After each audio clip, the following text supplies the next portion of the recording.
Hello കൂട്ടുകാരെ, petunia വിത്തുകളുടെ sale video ആയിട്ടാണ് ഇന്ന് ഷേക്കാസ് ഗാർഡൻ എത്തിയിരിക്കുന്നത്. നല്ല ജെർമിനേഷനോട് കൂടിയിട്ടുള്ള നാടൻ പെറ്റൂണിയയുടെ മിക്സഡായിട്ടും സെപ്പറേറ്റഡ് ആയിട്ടുള്ള വിത്തുകളാണ് ഇപ്പോൾ നമുക്ക് എത്തിയിട്ടുള്ളത്. ഈ ഒരു സമയം എന്ന് പറയുമ്പോൾ അധികം ചൂടൊന്നുമില്ലാതെ മഴയൊക്കെ മാറിയിട്ടുള്ള നല്ലൊരു സമയമാണ്. അതുകൊണ്ട് തന്നെ വിത്ത് മുളപ്പിക്കുമ്പോൾ നന്നായിട്ട് നമുക്ക് മുളച്ച് കിട്ടുന്നുണ്ട്. അതുപോലെ നല്ല കരുത്തുള്ള ചെടികളായിട്ട് തന്നെ അത് വളരുന്നുണ്ട്. ഇതിൽ കാണിക്കുന്നതെല്ലാം നമുക്ക് മുന്നേ ഉണ്ടായിരുന്ന പ്ലാന്റുകളാണ്. ഒരുവിധം ചെടികളൊക്കെ ഈ കനത്ത മഴയിൽ വെള്ളം കയറി നഷ്ടപ്പെട്ടു പോയി. ഇപ്പോൾ ഞാനും പുതിയ വിത്തുകളെല്ലാം പാകിയിട്ട് നല്ല തൈകളാക്കി എടുത്തിട്ടുണ്ട്. പുതിയ ചെടികളും പുതിയ പൂക്കളൊക്കെ ആയിട്ട് പുതിയൊരു വീഡിയോ വരുന്നതാണ്.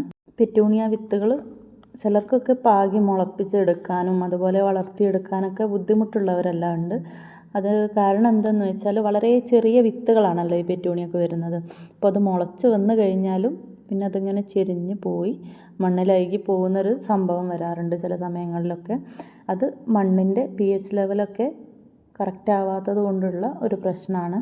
ഞാൻ എല്ലാവരോടും പറയാറുണ്ട്, പുതിയതായിട്ട് കളച്ചെടുക്കുന്ന മണ്ണിൽ വിത്തുകൾ വിതക്കാതിരിക്കുന്നതാണ് ഏറ്റവും നല്ലത്. മുന്നേക്ക് എന്തെങ്കിലും വിത്ത് വിതച്ചോ അല്ലെങ്കിൽ ചെടികൾ നട്ടോ ഒക്കെ വെറുതെ ഇരിക്കുന്ന ചട്ടികളുണ്ടാവുമല്ലോ, ചെടികളൊന്നുമില്ലാത്ത അങ്ങനെയുള്ള ചട്ടികളിലെ മണ്ണെടുത്തിട്ട് കല്ലുകട്ടകളൊക്കെ ഒഴിവാക്കി നേരിയ അളവിൽ വളം ചേർത്തിട്ടാണ് ഞാനൊക്കെ ഇവിടെ വിത്തുകൾ മുളപ്പിക്കാറുള്ളത്. വർഷങ്ങൾക്ക് മുന്നേ വിത്തുകൾ എങ്ങനെ പാകണം എന്ത് ചെയ്യണം എന്നറിയാതെ ഒരു സമയം എനിക്കുണ്ടായിരുന്നു. ആ ടൈമിലൊക്കെ ഞാൻ പോട്ടി മിക്സ് വാങ്ങിയിട്ട് അതിൽ ചെയ്ത് നോക്കിയിട്ടുണ്ട്. പക്ഷേ ഒരുവിധം ചെയ്തതെല്ലാം ഫെയിലായി പോവുകയാണ് ചെയ്തിട്ടുള്ളത്. ഞാൻ പല വീഡിയോയിലും കാണാറുണ്ടായിരുന്നു വെർമി കമ്പോസ്റ്റ് മാത്രമായിട്ട് മുളപ്പിക്കുന്നത്, അതുപോലെ ചകിരിച്ചോറിൽ മാത്രമായിട്ട് മുളപ്പിക്കുന്നതൊക്കെ. അതുപോലെയൊക്കെ ഞാൻ ചെയ്ത് നോക്കിയിട്ട് എൻ്റെ ഒക്കെ ഫെയിലായി പോവുക ചെയ്തിട്ടുള്ളത്. ഇതെല്ലാം പുതുതായിട്ട് വിത്ത് പാകി റെഡിയാക്കി എടുത്തിട്ടുള്ള തൈകളാണ്. കുറച്ചെല്ലാം മാറ്റി നട്ടു, ഇനിയും തൈകൾ മാറ്റി നടാൻ ബാക്കിയുണ്ട്.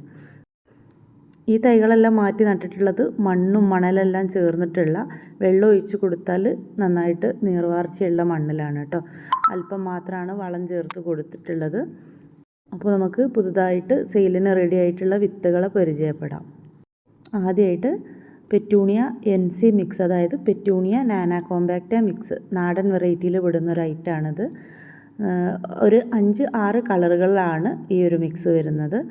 പിന്നെ പെറ്റൂണിയ NC ബ്ലൂ, അത് സെപ്പറേറ്റ് ആയിട്ട് വരുന്ന വിത്താണ്. Petunia dwarf star mix, star ആയിട്ട് വരുന്നതിൻ്റെ ഒരു മിക്സ്ഡ് സീഡാണത്. ഒരു 6 കളറോളം വരുന്നതിൻ്റെ മിക്സ്ഡ് സീഡാണ്. പിന്നെ heaven of pink, petunia heaven of pink single കളറിൽ വരുന്ന പെറ്റൂണിയാണ്. പിന്നെ വരുന്നത് പെറ്റൂണിയ NC വൈറ്റ് ആണ്, പെറ്റൂണിയ നാന കോമ്പാക്റ്റ വൈറ്റ്. നല്ല ബ്യൂട്ടിഫുൾ ആയിട്ടുള്ള വൈറ്റ് കളറിൽ വരുന്ന സെപ്പറേറ്റഡ് ഫ്ലവേഴ്സിൻ്റെ സീഡാണത്. കൂടാതെ കോംബോ ആയിട്ട് വരുന്ന 4 ഇനം പെറ്റൂണിയ വിത്തുകളും അവൈലബിൾ ആണ്. ഈ 4 ഇനത്തിൻ്റെ കോംബോ ഏതാണെന്ന് ചോദിച്ചാൽ petunia NC blue, petunia heaven of pink, petunia dwarf star mix, petunia nana compacta mixed seed. ഇത്രയാണ് കോംബോയിൽ വരുന്നത്.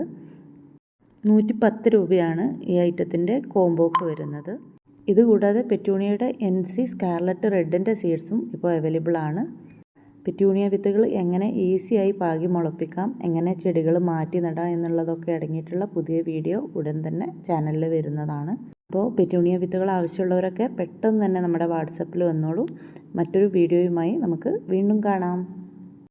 Thank you for watching.